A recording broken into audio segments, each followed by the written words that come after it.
কাল, আজ এবং কাল। আমাদের সমগ্র জীবন এই তিনটির আশেপাশেই ঘুরতে থাকে। আমরা সবসময় বিগত সময়ের বিষয়ে ভাবতে থাকি। অতীতে যদি আমাদের দ্বারা কোনো ভুল হয়, সেই বিষয়ে ভেবে ভেবে আমরা সবসময় অনুতাপ করতে থাকি। এটা উচিত নয়। দেখুন, অতীতের থেকে শিক্ষা লাভ করা অত্যন্ত আবশ্যক, কিন্তু সেই ভুল যাতে আবার না হয় সেই কাজটা কিন্তু আপনাকে বর্তমানেই করতে হবে, তাই না? দ্বিতীয় কথা, আমরা সবসময় ভাবি আগামী দিনের বিষয়ে, ভবিষ্যতের বিষয়ে। আমরা ভাবি যে কাল করে নেব, আজ এই কাজ করতে পারছি না, কোনো ব্যাপার নয়, কাল করে নেব। আজ কাজটা শুরু করতেই পারলাম না, কোনো ব্যাপার নয়, কাল করে নেব। আজকের দিনটাই ভালো ছিল না, কোনো ব্যাপার নয়, সেটা কাল করে নেব। ব্যাপারটা বুঝুন, আপনি নিজের সময় নষ্ট করছেন। দেখুন, এই যে কাল, তা কখনোই আপনার হাতে আসবে না। তাই যে কাজ করতে চান সেটা আজকেই করুন, অন্তত শুরুটা করুন। কারণ এই আগামী সময় তা সবসময় আপনার থেকে এক কদম আগে থাকবে, একদিন এগিয়ে থাকবে। জানেন কেন? কারণ এই কাল আপনার জন্য অপেক্ষা করবে না, সেই জন্য আপনিও এর জন্য অপেক্ষা করবেন না। যা করার তা আজকেই শুরু করুন। কারণ যে বর্তমানে নিজের ভিত স্থাপন করেন না, ভবিষ্যৎকালে তার সুন্দর শক্তিশালী ভবন কখনো নির্মাণই হয় না। আসুন আর আমার সাথে ভালোবেসে বলুন, রাধা রাধা। আপনার কি মনে আছে যে আপনি শেষবার কবে পরাজিত হয়েছেন? আপনার ভুল কবে হয়েছিল? আপনি কবে অসফল হয়েছিলেন, কবে পরাজিত হয়েছিলেন? মনে নেই? তাহলে তো আপনি নিজের জীবনের সবথেকে বড় শিক্ষককে হারিয়ে ফেলেছেন। আপনার বিগত হার, পরাজয়, ভুল, এটাই আপনার জীবনের প্রধান শিক্ষক আর প্রধান সহায়ক। এটাই আপনাকে শেখায় যে কি করা উচিত, কি করা উচিত নয়। এই প্রকৃতি আমাদের কি শেখাতে চাইছে তা বুঝুন। এমন কি কোনো দিন আছে যার শেষে রাত আসে না? এমন কি কোনো নদী আছে যা শুকিয়ে যায় না? এমন কি কোনো বৃক্ষ আছে যার পাতা ঝরে না? এমনই তো হয়। কিন্তু যদি সূর্য পরাজয় স্বীকার করে, তাহলে রাতের পরে কখনোই দিন আসবে না। যদি নদী হার মেনে নেয়, তাহলে সে আবার বর্ষা ঘটাতে কখনোই সাহায্য করতে পারবে না। যদি বৃক্ষ হার মেনে নেয়, তাহলে সে বসন্ত ঋতুতে না নতুন পাতার জন্ম দিতে পারবে, আর না গ্রীষ্মকালে ছায়া প্রদান করতে পারবে। যদি এরা সবাই হার মেনে নেয়, তাহলে ধরিত্রী তৃষ্ণার্ত থাকবে। প্রকৃতি আমাদের এটাই শেখায় যে হার, অসফলতা, পরাজয় এগুলো আমাদের জীবনে আসবেই আসবে, আর আমাদের শিক্ষা দিতে আসবে, আমাদের মঙ্গলের জন্য আসবে। তাই নিজের দৃষ্টিভঙ্গি সেরকমই রাখুন। তাই ধনাত্মক দৃষ্টিভঙ্গি দিয়ে দেখুন, নিজের হার, নিজের পরাজয় থেকে শিক্ষা নিয়ে অগ্রসর হতে থাকুন। নিশ্চিত রূপে আপনি জয়ী হবেন। আর যখন জয়ী হবেন, তখন মন প্রসন্ন হয়ে বলবে, রাধা রাধা।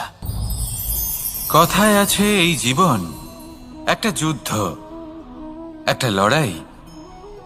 নিজের অস্তিত্বের জন্য, নিজের মূল্যের জন্য, যা আমরা পেতে চাইছি তার জন্য।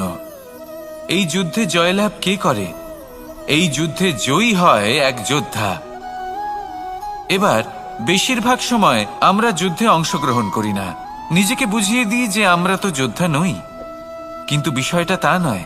একটা অত্যন্ত গুরুত্বপূর্ণ কথা আপনাকে মনে রাখতে হবে। কোনো যোদ্ধা জন্ম থেকে যোদ্ধা হন না। তিনি চয়ন করেন যে তিনি যোদ্ধা হবেন কিনা। তিনি তখনই একজন যোদ্ধা হয়ে ওঠেন যখন তিনি পিছু হটবেন না বলে দৃঢ় প্রতিজ্ঞ হন। যদি ওনার সামনে অন্যায় হয়, তার বিরোধিতা করার জন্য দৃঢ় প্রতিজ্ঞ হন, তবেই তিনি যোদ্ধা হয়ে ওঠেন। কেউ জন্ম থেকেই যোদ্ধা হয়ে এই পৃথিবীতে আসেন না। আপনি কি হতে চান? সেই দর্শক হতে চান যারা যুদ্ধভূমিতে বসে থেকে অন্য কারোর জয় উচ্ছ্বাস প্রকাশ করেন? নাকি সেই যোদ্ধা হতে চান যিনি নিজের শৌর্য দিয়ে, বীরত্ব দিয়ে নিজের পরাক্রম প্রদর্শন করেন, আর যার প্রশংসা যুগ যুগ ধরে হয়ে চলে? আপনি কি হতে চান, সেই সিদ্ধান্ত আপনারই। আসুন আর আমার সাথে ভালোবেসে বলুন, রাধা রাধা। নাম, এই নাম আসলে কি বলা বড়ই মুশকিল। এই সংসারের প্রত্যেক বস্তু, প্রত্যেক ব্যক্তি, প্রত্যেক স্থান, প্রত্যেক জাতি, প্রত্যেক সম্প্রদায়ের নাম আছে, কিন্তু এই প্রত্যেক নাম কি যথেষ্ট? একেবারেই নয়। দেখুন, কিছু নাম হয় যা জন্মসূত্রে লাভ করা। যেমন আমার নাম রাখা হয়েছিল কৃষ্ণ, কিন্তু পরে মা আমাকে আদর করে কানাই বলতেন। যখন আমি গোবর্ধন পর্বত ধারণ করি তখন সকলে আমাকে গোবিন্দ বলে ডাকতেন। যখন আমি কংসের সংহার করেছিলাম তখন সকলে আমাকে কংসহারি বলতেন। যখন আমি গীতাতে জ্ঞানের উপদেশ দিয়েছিলাম তখন সবাই আমাকে যোগেশ্বর ডাকতেন। কিছু নাম হয় যা জন্মসূত্রে পাওয়া যায়, আর কিছু নাম হয় যা কর্মসূত্রে পাওয়া যায়। জন্মসূত্রে পাওয়া নাম মৃত্যুর সাথে সাথে শেষ হয়ে যায়, কিন্তু কর্মের দ্বারা প্রাপ্ত নাম মৃত্যুর পরেও অক্ষত থেকে যায়। তাই আপনি এই নামের মোহে কখনোই জড়াবেন না। শুধু কর্ম করতে থাকুন, তাহলেই এই মন আনন্দিত হয়ে উঠবে। আসুন আর আমার সাথে ভালোবেসে বলুন, রাধা রাধা। সংসারের সবথেকে গুরুত্বপূর্ণ বস্তু কি? সবথেকে গুরুত্বপূর্ণ ব্যক্তি কে? সবথেকে গুরুত্বপূর্ণ অস্ত্র কি? আপনার কাছে সবথেকে গুরুত্বপূর্ণ সময় কোনটা? এমন অনেক প্রশ্ন আমাদের মনে আসে, এবং তার উত্তর খোঁজার জন্য আমরা কি না করি, কোথায় কোথায় না যাই, যেখানে এর উত্তর আমাদের কাছেই রয়েছে, আমাদের সামনেই রয়েছে। সংসারের সবথেকে গুরুত্বপূর্ণ ব্যক্তি হলেন তিনি, যিনি এই মুহূর্তে আপনার সাথে রয়েছেন, আপনার সামনে রয়েছেন।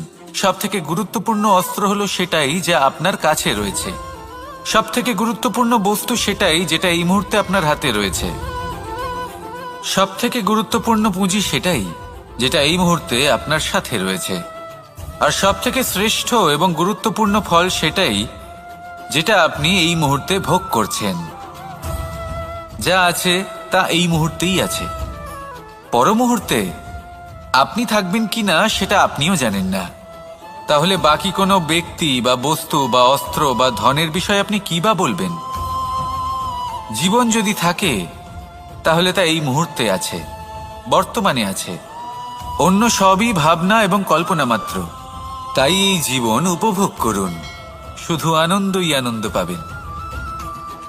আসুন আর আমার সাথে ভালোবেসে বলুন, রাধা রাধা। সারল্য। মানুষ সবসময় এমন কিছু খোঁজে যা সরল, এমন পথ খোঁজে যা সরল, সেই সকল বস্তুর পিছনে ছোটে যা সহজেই পাওয়া যায়। আপনি আমাকে বলুন, যদি সবই সহজে পাওয়া যেত তাহলে আনন্দ কিসে থাকতো? আপনি আমাকে বলুন, সরল কোনটা? দুঃখ ভোগ করার পর চোখের জল ফেলা, নাকি হাসি মুখে অন্য কাউকে সাহস জোগানো? সরল কোনটা? পড়ে যাওয়ার পরে কাউকে সাহায্যের জন্য অনুরোধ করা, নাকি স্বয়ং নিজের পায়ে উঠে দাঁড়িয়ে শক্তি অর্জন করা? সরল কোনটা? ঝড় বৃষ্টি আসার পরে নিজের ভেঙে যাওয়া বাড়ি দেখে চোখের জল ফেলা, নাকি মাটিতে জল দিয়ে আবার নিজের বাড়ি মেরামত করে পুনর্নির্মাণ করা? কোনটা সরল? আপনি দেখবেন সেটাই সরল যেটা শেষে আপনাকে যন্ত্রণা দেবে। সরল পথ নির্বাচন করবেন না, উচিত এবং শ্রেষ্ঠ লক্ষ্য নির্বাচন করুন। পথ যেমনই হোক না কেন তা আপনাকে মেনে নিতেই হবে। যদি পথ কঠিনও হয় তাও ভালো, কারণ যে ব্যক্তি কঠিন পথে চলা শুরু করেন শেষ পর্যন্ত সাফল্যের ফুল তার চরণেই এসে পড়ে। তাহলে সামনে এগোতে থাকুন আর আমার সাথে ভালোবেসে বলুন, রাধা রাধা। জীবনে কখনো না কখনো এই প্রশ্ন আপনার মনে এসেই থাকে যে আমরা আসলে কে, কোথা থেকে এসেছি, সূত্রপাত কোত্থেকে হয়েছে, লক্ষ্যটা কি আর কোথায় পৌঁছতে চাই, আমাদের অস্তিত্ব কি, আর কেন এই জীবন আমরা লাভ করেছি? আসে, বেশিরভাগ মানুষের মনেই এই প্রশ্ন আসে। আর আসাও উচিত। দেখুন, আপনার অধিকার এটা জানা যে আপনি কে, তাই এটা খুঁজতে থাকুন, ভাবতে থাকুন। কিন্তু তার থেকেও বেশি গুরুত্বপূর্ণ কিছু আছে, আপনার কর্তব্য। নিজেকে সঠিকভাবে গড়ে তোলার কর্তব্য, এটাই বেশি গুরুত্বপূর্ণ। এটাই করুন।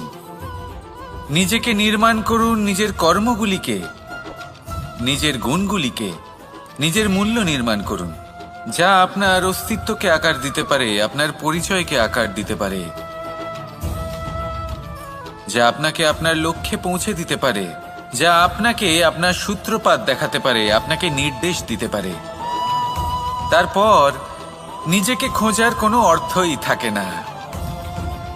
নিজেকে নির্মাণ করা বেশি গুরুত্বপূর্ণ হয়ে যায়, আর এটাই হলো বেশি গুরুত্বপূর্ণ কাজ। তাই আপনিও এটাই করুন, আর আমার সাথে ভালোবেসে বলুন, রাধা রাধা। সংসারের সবথেকে মূল্যবান ধন কি হতে পারে? সেটা কি সেই স্বর্ণ যা দিয়ে অলংকার তৈরি করে আমরা ধারণ করি, নাকি সেই সব হিরে, মুক্ত, রত্ন যা হয় আমরা নিজেদের মুকুটে ধারণ করি বা হাতে আংটি বানিয়ে ধারণ করি, নাকি সেই ধন যার দ্বারা আমরা সংসারে যা চাই তাই কিনতে পারি? এই সব হলো ধন সম্পত্তি, কিন্তু সব থেকে বেশি মূল্যবান কিন্তু এরা নয়। এগুলো যে কেউ আপনার থেকে অনায়াসে কাটতে পারে। কোনো চোর চুরি করে নিতে পারে, কোনো ডাকাত এসে লুট করে নিতে পারে।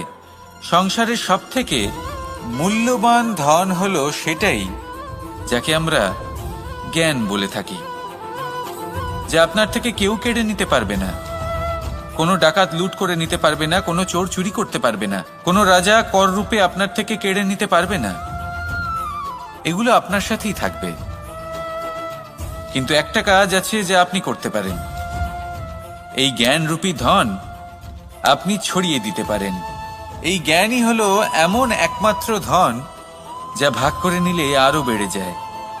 সেই জন্য জীবনে সব সময় মনে রাখবেন, জ্ঞান লাভ করার বিষয়ে বেশি একাগ্র হন, ধন লাভ করার দিকে নয়। আমাদের মন প্রসন্ন চিত্ত হয়ে বলবে, রাধা রাধা। এমন অনেক মানুষ আছেন এই সংসারে যারা নিজের জীবন নিয়ে অপ্রসন্ন থাকেন। অপ্রসন্ন থাকেন আর বলেন যে আমি জীবনে এই কাজ করার সুযোগই পাইনি, ওইটা করার অধিকারই লাভ করিনি আমি। এবার এই শক্তি, এই অধিকারের বিষয়ে যদি কথা বলি, এটা কিভাবে লাভ করা যায়? এটা তখনই লাভ করা যায় যখন আপনি নিজেকে তার উপযুক্ত করে তোলেন, নিজের দায়িত্বগুলিকে বোঝেন, নিজের কর্তব্যগুলিকে বোঝেন। আপনাকে যদি একটা উদাহরণ দিই, আপনি নিশ্চয়ই একটা দেয়াল দেখেছেন। সেখানে সব থেকে নিচে যে ইট থাকে সেটা হলো ভিতের ইট। ভিতের সেই ইটগুলি নিজের কর্তব্য, নিজের দায়িত্বগুলি বোঝে, যে তাকে এক বিশাল দেওয়ালের ভার নিজের কাঁধে বহন করতে হবে। আর যখন সেই ইট এটা বোঝে, তারপরই একটা সুন্দর দেয়াল, একটা সুন্দর ভবন নির্মাণ করা শুরু করা যেতে পারে।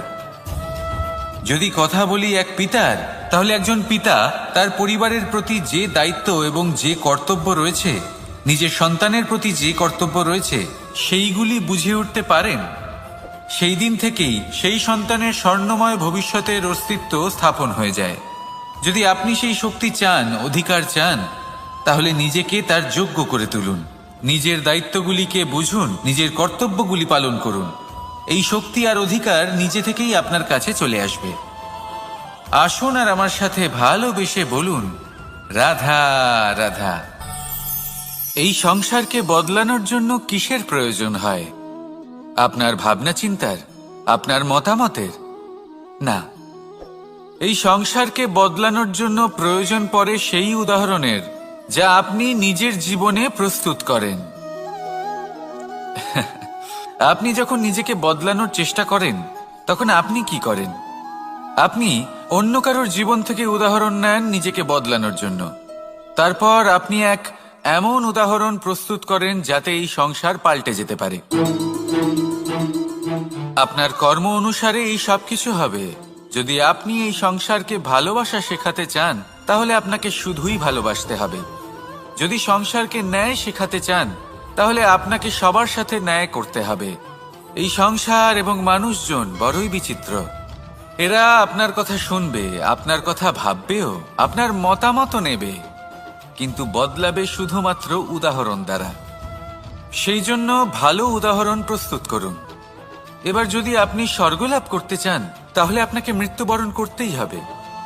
এবার যদি আপনি আম গাছ হতে চান তাহলে আপনাকে ধরিত্রীর গভীর পর্যন্ত যেতেই হবে। এবার যদি আপনি সংসারকে ছায়া দিতে চান তাহলে আপনাকে সূর্যের তাপ সহ্য করতেই হবে।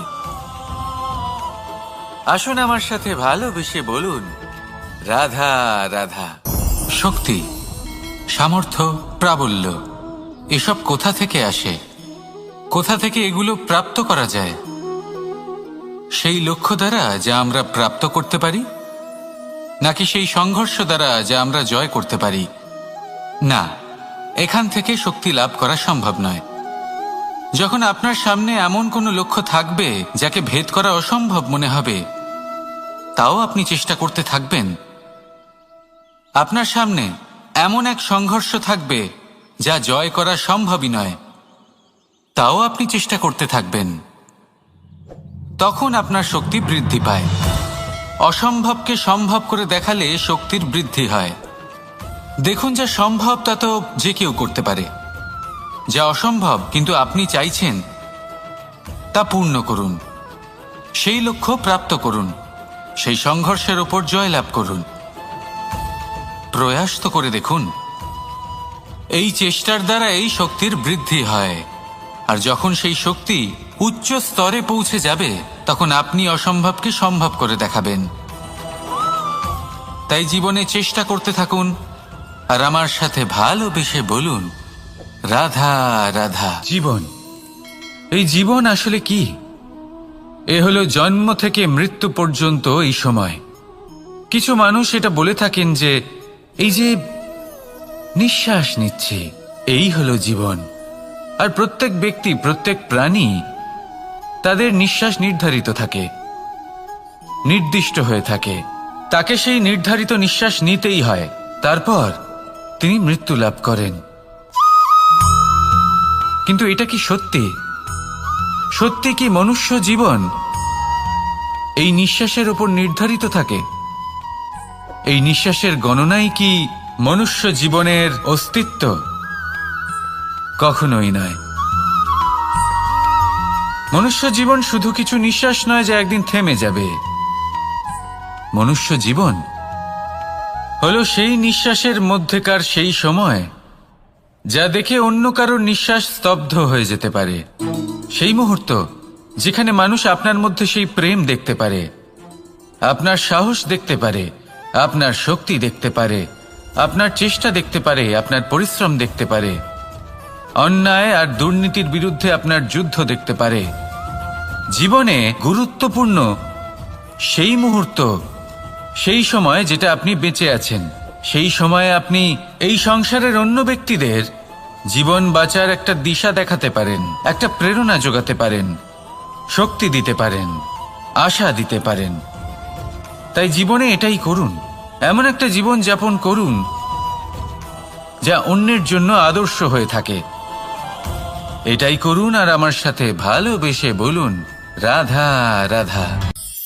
আমরা সবাই নিজেকে স্বচ্ছ রাখতে চাই, শুদ্ধ রাখতে চাই, পবিত্র রাখতে চাই। আর দেখতে গেলে এটা হলো আমাদের কর্তব্যও বটে।